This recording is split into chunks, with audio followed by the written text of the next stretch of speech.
Kita akan lanjutkan kembali untuk pengujian menggunakan protokol FTP ya, dari host bisa ke router ataupun ke server. Jadi di sini untuk routernya sebelumnya sudah kita install MikroTik, kemudian servernya itu menggunakan Ubuntu Server 20. Jadi untuk pengujiannya kita lakukan FTP ya, menggunakan protokol FTP. Jadi FTP itu default portnya itu 21. Kita menggunakan kredensial username dan password nanti untuk mengakses server atau Ubuntu server yang menggunakan IP 10.117.19.2 ini. Nah, kita lanjutkan ke GNS3-nya. Jadi di GNS3 ini sudah kita buat sebelumnya topologi seperti ini dan sudah dibuat untuk hostnya ini Alpine dan ini Ubuntu desktop yang versi 14. Saya menggunakan Ubuntu desktop yang versi 14 untuk melakukan FTP ke server ya, untuk memasukkan kredensial username dan password. Terlebih dahulu untuk host Ubuntu-nya kita start, kemudian double klik. Di sini kita tunggu untuk proses bootnya. Nah, di sini saya akan menggunakan nanti try Ubuntu atau live Ubuntu desktopnya ya. Saya tidak install untuk Ubuntu desktopnya di GNS3. Jadi ada pilihan nanti ketika kita menggunakan live ataupun menggunakan installer atau kita install di GNS3-nya. Sambil menunggu, jadi di Ubuntu server ini kita harus mengaktifkan FTP server nantinya ya. Jadi kalau untuk mengaktifkan FTP server itu ada beberapa tahapan yang perlu kita lakukan. Sebentar saya search untuk panduannya ya. Jadi kita install nanti di Ubuntu server itu vsftpd spasi -y untuk konfigurasi ataupun command line untuk install FTP servernya ya. Kita terlebih dahulu update, kemudian jadi saya contohkan langsung ya. Sini kita bisa akses ke Ubuntu server. Di sini saya sudah akses Ubuntu server yang ada di topologi GNS3 tadi ya. Di Ubuntu server 20 di sini itu kita akses, bisa kita akses langsung di sini, contohnya seperti ini gitu ya.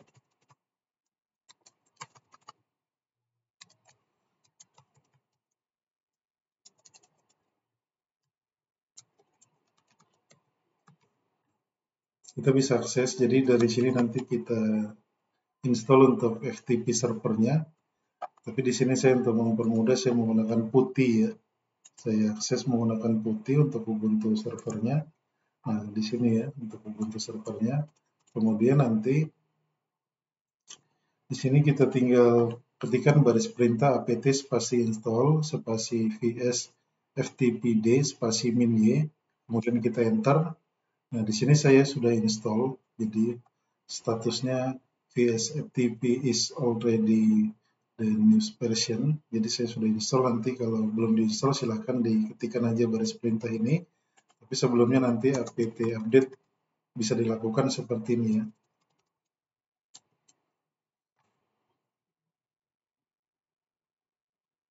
Pastikan juga untuk Ubuntu servernya terkoneksi ke internet. Kalaupun belum terkoneksi atau tidak bisa terkoneksi, kita bisa download manual package FTP servernya ya. Kemudian kita masukkan, kita upload manual ke dalam Ubuntu server 20 yang ada di topologi ini.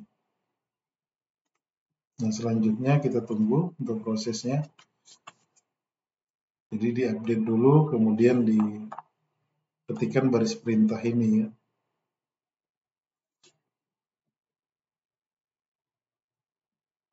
Ini saya contohkan untuk proses update-nya, sebenarnya sudah saya update sebelumnya ya. Nah, selanjutnya di catatan tadi atau di petunjuk untuk install FTP-nya, kita masuk ke path etc vsftpd configuration ya.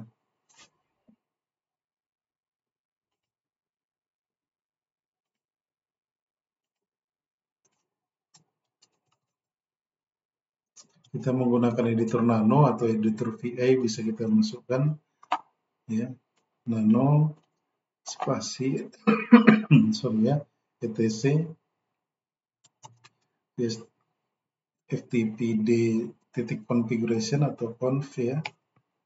Nah, selanjutnya ada beberapa parameter yang kita yeskan seperti listen IP versi 6 di nokan.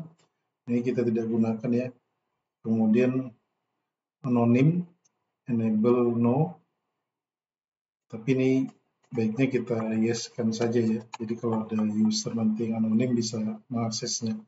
Kemudian local enable yes, read enable yes, chroot local user yes ya.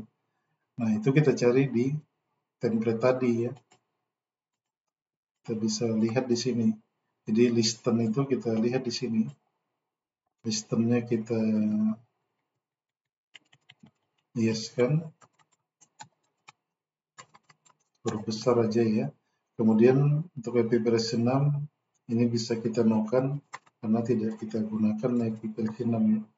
Kemudian anonimnya ini kita yeskan seperti petunjuk di sini tadi. Kemudian local enable-nya yes, kemudian read enable-nya yes. Nah, selanjutnya chroot local user kita turunkan ke bawah untuk mencari atau kita kontrol apa ya untuk percepatnya, kontrol W ya untuk mencari cepat. Tapi ini saya kursor saja. Nah, di sini chroot underscore local underscore user sama dengan yes. Kemudian kita close. Nah, selanjutnya di sini kita buat FTP usernya terlebih dahulu. Cara menambahkannya seperti ini, kita add user ya.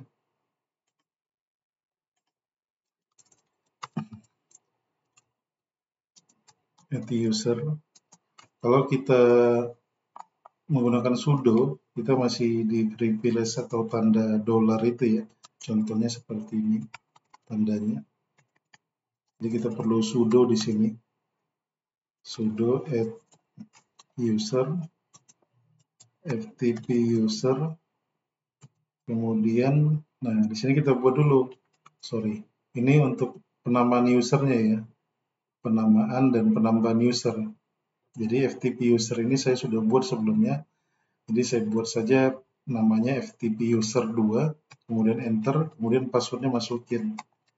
Terserah untuk passwordnya ya, opsional bisa, maksudnya disesuaikan saja sesuai kebutuhan apa yang mau dibuat.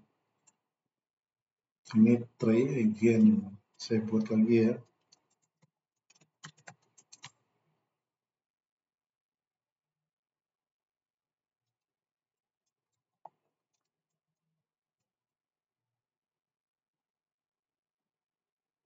Oh, dia harus masuk ke ini ya, ke privilege selanjutnya yang tanda pagar. Sudo su, saya langsung saja add user ftp user 2, kemudian passwordnya saya tambahkan. Nah, kemudian ini namanya, ini terserah saja ya apa yang mau diisi. Is the information correct? Yes. Nah, kemudian kita buat direktorinya. Perintahnya mkdir, kemudian -p, kemudian di path-nya home, kemudian ftp user 2, karena saya menggunakan ftp user 2 ya. Kemudian ftp file, kemudian kita izinkan ya nobody, kemudian no group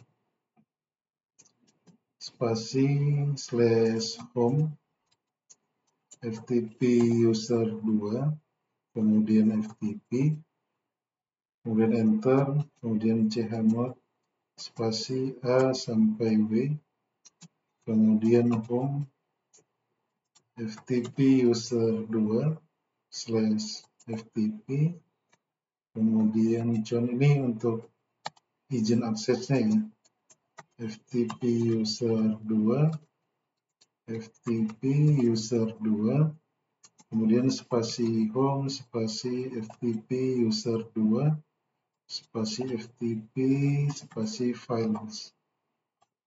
Kemudian kita enter, kemudian kita restart ya.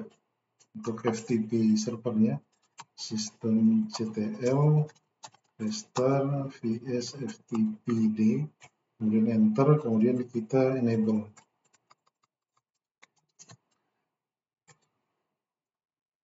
Kalau sudah selesai, pastikan statusnya enable ya. Nah, selanjutnya kita coba dari hostnya tadi. Kita akses lagi hostnya. Ini tadi saya sebut, saya menggunakan tray Ubuntu atau Live Ubuntu-nya. Ini dari host Ubuntu-nya ya.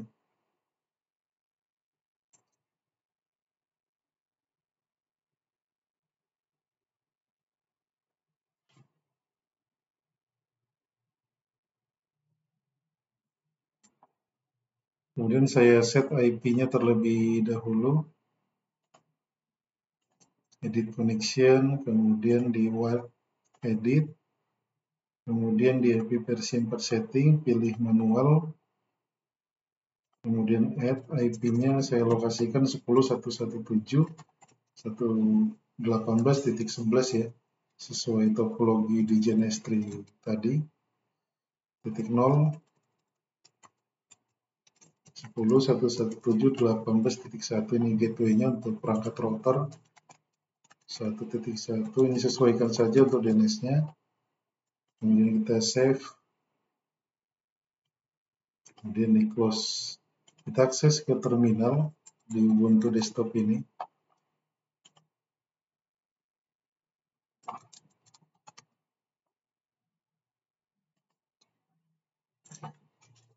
Kita pastikan ping ya.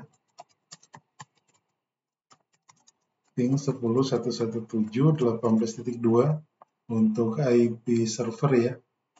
IP server yang ada di sini tadi. Untuk memastikan konektivitasnya sudah reachable, kemudian kita bisa gunakan perintah FTP IP-nya 10.117.18.2. Nah, sebelumnya region S3-nya kita aktifkan untuk kalinya ya, menggunakan WireShark untuk memonitor pengiriman paket kredensial ya, dari host ini tadi. Ini kita pastikan running dulu ya, statusnya seperti ini. Jadi ini belum ada traffic yang dilewatkan. Coba kita simulasikan terlebih dahulu untuk pengiriman paket ICMP ya. Sebelumnya kita kirimkan paket ICMP atau protokol ICMP. Nah, di sini kita bisa lihat ya. Ini kita stop. Kemudian kita lakukan FTP tadi ke server. Nah, di sini bisa kita lihat. Dari sini meminta untuk memasukkan username yang kita buat tadi FTP user 2, kemudian password yang dialokasikan. Nah, saat ini dari host ini sudah terkoneksi, sudah bisa mengakses FTP ke perangkat server yang ada di sini ya. Jadi kalau kita lihat di WireShark, ini kita stop terlebih dahulu, kita cari TCP yang menggunakan port 21 ya, FTP menggunakan port 21 default-nya. Kemudian kita search tujuan ataupun salah satu FTP atau TCP ya. Kita coba yang TCP, kemudian follow TCP stream. Nah, di sini bisa kita lihat user yang kita masukkan tadi FTP user 2 dan passwordnya ini admin 12345. Nah, di sini bisa dilihat atau dimonitor ya. Jadi seperti ini yang disebut passive sniffing, itu untuk tekniknya, bagaimana dia memonitor, melihat traffic yang dilewatkan ya. Cukup menggunakan tools ataupun software WireShark ini ya. Jadi banyak paket sebenarnya bisa kita lihat yang lain, tapi untuk case ini kita hanya melihat kredensial, username, dan password. Nah, selanjutnya kita akan melakukan pengujian HTTP dari server, dari host ini menuju server menggunakan protokol HTTP ya.